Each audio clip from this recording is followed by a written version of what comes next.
The man who outweighed Bruce Lee by more than 100 pounds laughed as he stepped forward, convinced that size alone would decide the outcome, unaware that 10 seconds would soon dismantle everything he believed about strength, power, and the human body. The room was quiet in the way only serious spaces become quiet, not out of politeness, but out of anticipation. The air inside the small Los Angeles gym carried the mixed scent of chalk, iron, and old wooden floors soaked with decades of sweat. Light filtered in through high windows, catching dust particles that drifted slowly, suspended like witnesses waiting for something irreversible to happen. In the center of the room stood Bruce Lee, lean and compact, his frame carved not by bulk but by intention.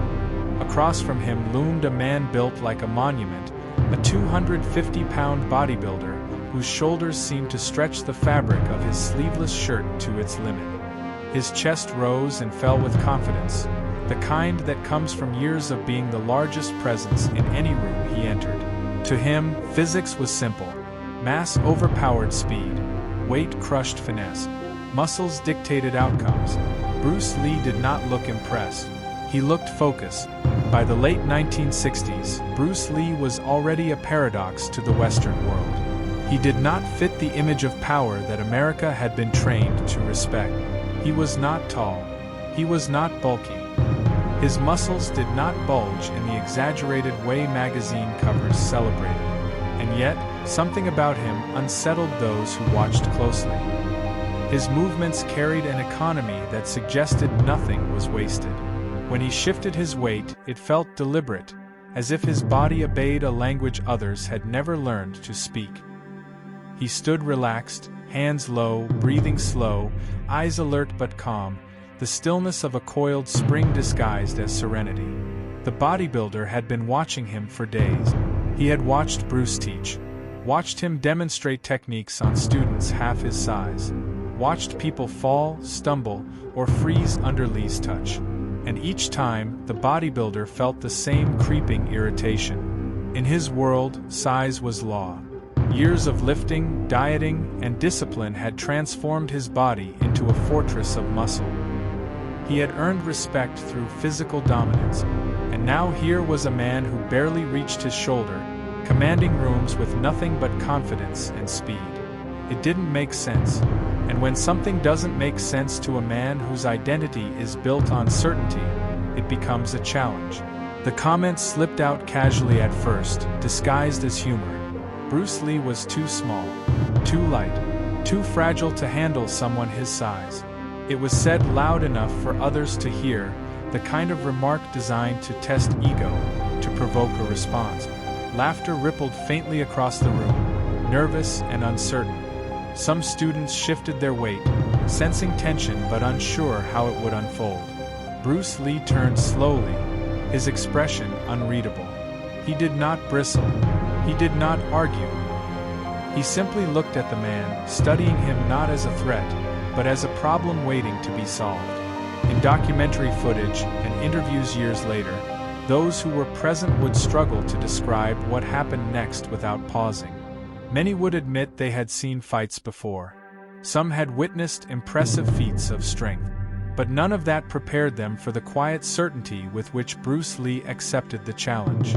There was no dramatic announcement, no raised voice, no formal stance. Just a brief nod, a small clearing of space, and an understanding that something irreversible was about to occur. Music builds softly.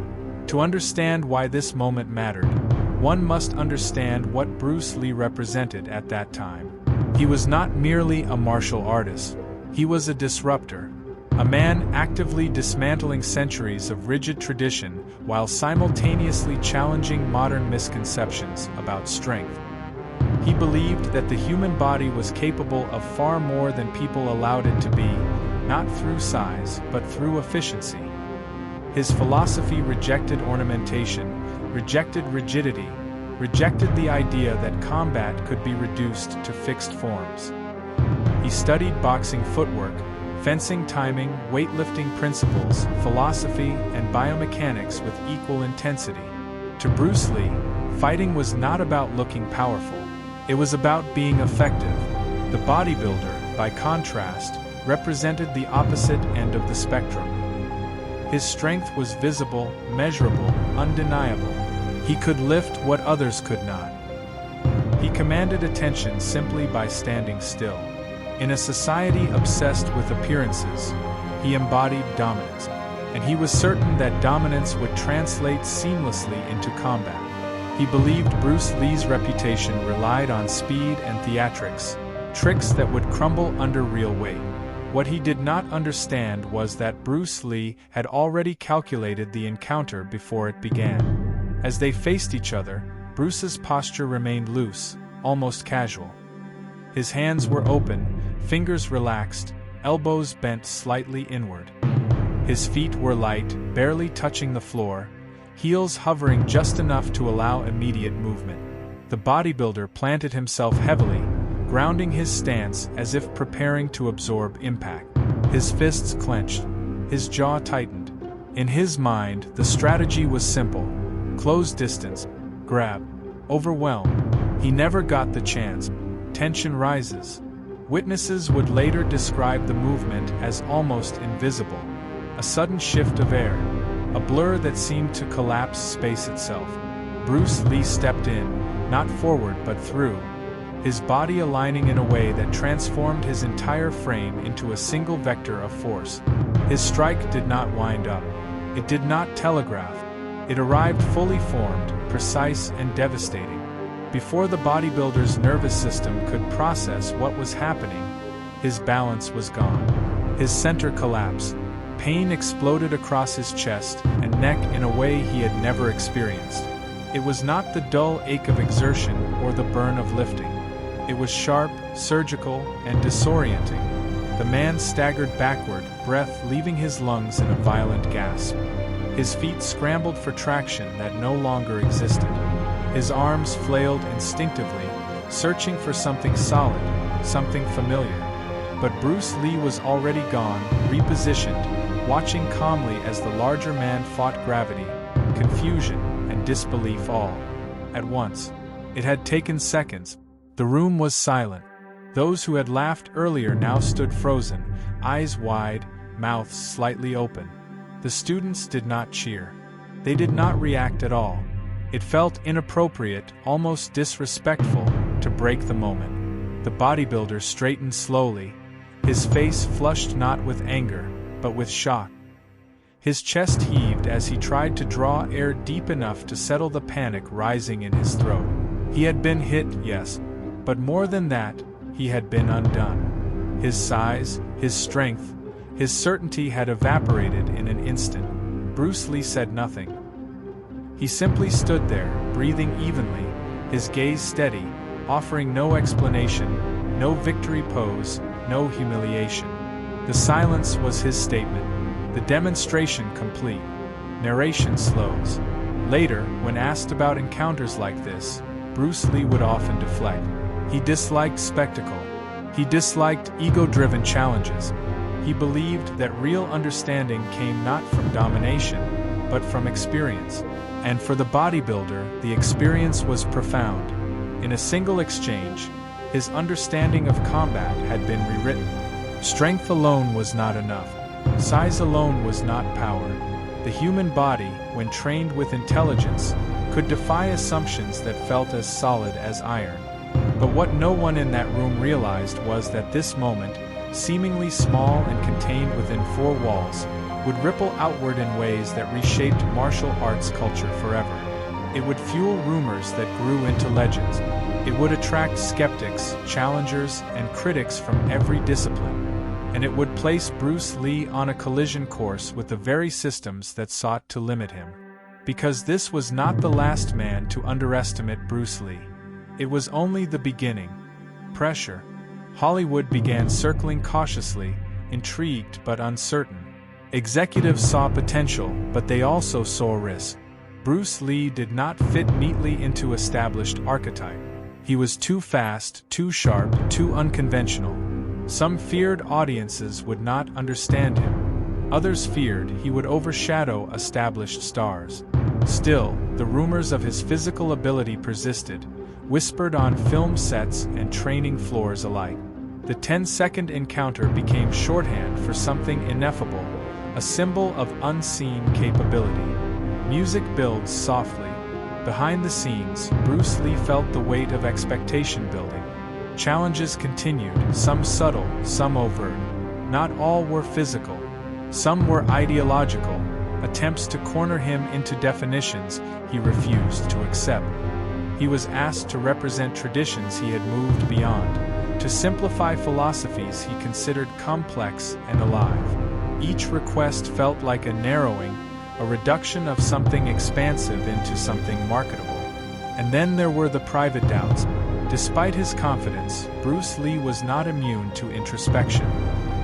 He understood the fragility of the human body intimately, having pushed his own limits repeatedly. Injuries reminded him that speed and precision were not invincibility. He questioned whether his approach, so dependent on adaptability, could withstand the test of time and escalation. What would happen, he wondered, when he faced someone who combined size, skill, and intelligence? Could efficiency still prevail when all variables aligned against him? These questions did not weaken him. They sharpened him.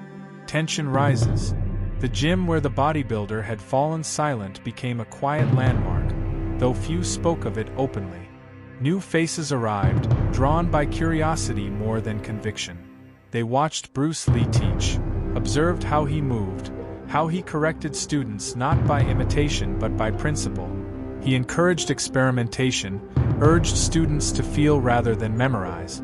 Many struggled with this freedom. Some thrived.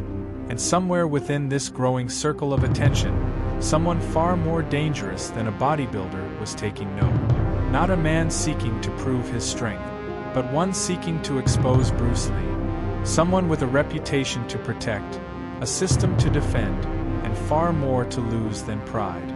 Music drops, because if Bruce Lee was right, then entire hierarchies built on size, tradition, and authority were vulnerable. And the next challenge would not be settled in 10 seconds. Pressure. Hollywood began circling cautiously, intrigu yet but uncertain. Executives saw potential, but they also saw risk. Bruce Lee did not fit neatly into established archetypes. He was too fast, too sharp, too unconventional. Some feared audiences would not understand him. Others feared he would overshadow established stars. Still, the rumors of which his physical ability persisted, whispered on film sets and training floors alike. That incessant encounter became shorthand for something ineffable, a symbol of unseen capability. Music builds softly. Behind the scenes, Bruce Lee felt the weight of expectation building. Challenges continued, some subtle, some overt. Not all were physical. Some were ideological, attempts to corner him into definitions he refused to accept. He was asked to represent traditions he had moved beyond, to simplify philosophies he considered complex and life. Each request felt like a narrowing, a reduction of something expensive into something marketable. And then there were the private doubts. Despite his confidence, Bruce Lee was not immune to introspection. He understood the fragility of the human body intimately, having pushed his own limits repeatedly. Injuries reminded him that speed and precision were not invincibility. He questioned whether his approach, so dependent on adaptability, could withstand the test of time and escalation. What would happen, he wondered, when he faced someone who combined size, skill, and intelligence? Could efficiency still prevail when all variables aligned against him? These questions did not weaken him. They sharpened him. Tension rises. The GIM where the bodybuilder had fallen silent became a quiet landmark. Taufus paquet of IT apparently. New faces arrived there, drawn by curiosity more than conviction. They watched Bruce Lee teach, observed how he moved, how he corrected students not by imitation but by principle. He encouraged experimentation, RGD students to feel retra ten memorize. Ministrogrot vis zis freedom. Sam trivede. And somor uitin zis graink circle of attention, someone far more dangerous than a bodybuilder was taking note.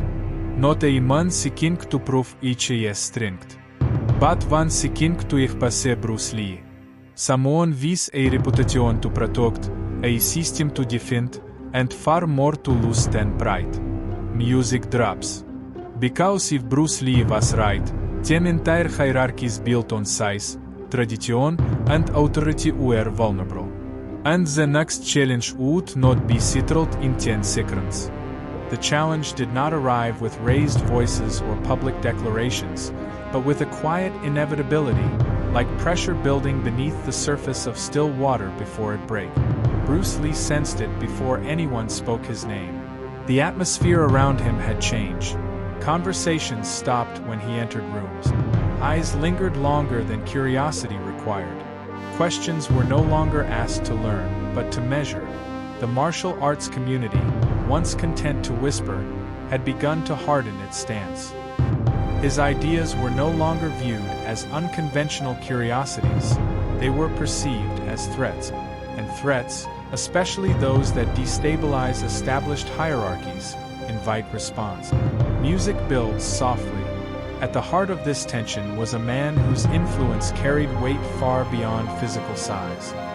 He was a respected instructor, deeply rooted in tradition, with decades of lineage behind him and a network of students who viewed him not merely as a teacher, but as a guardian of authenticity.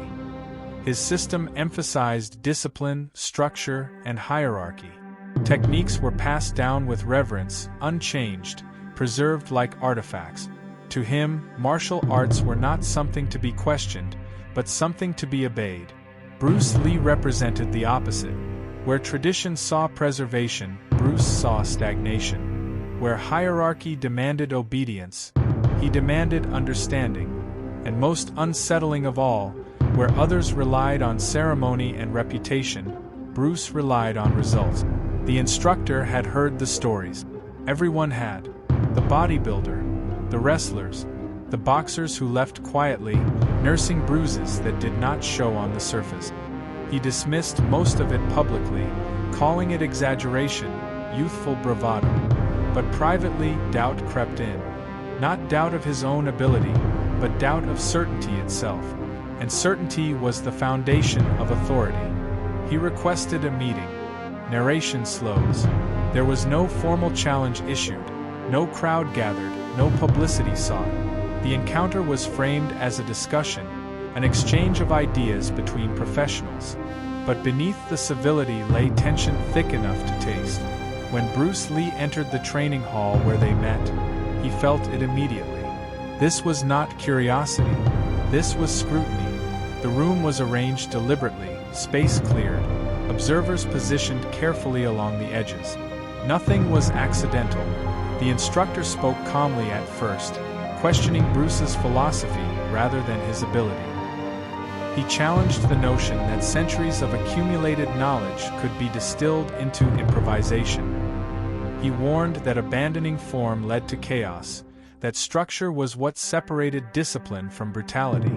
Bruce listened attentively, nodding occasionally, his expression thoughtful rather than defensive. Then the conversation shifted. What began as theory edged toward demonstration. Movements were suggested. Principles were tested verbally, then physically. Bruce was invited to experience the stability of traditional stance. He complied. The instructor applied pressure, confident, measured. For a moment, nothing happened, and then Bruce adjusted, subtly, almost imperceptibly. The pressure redirected.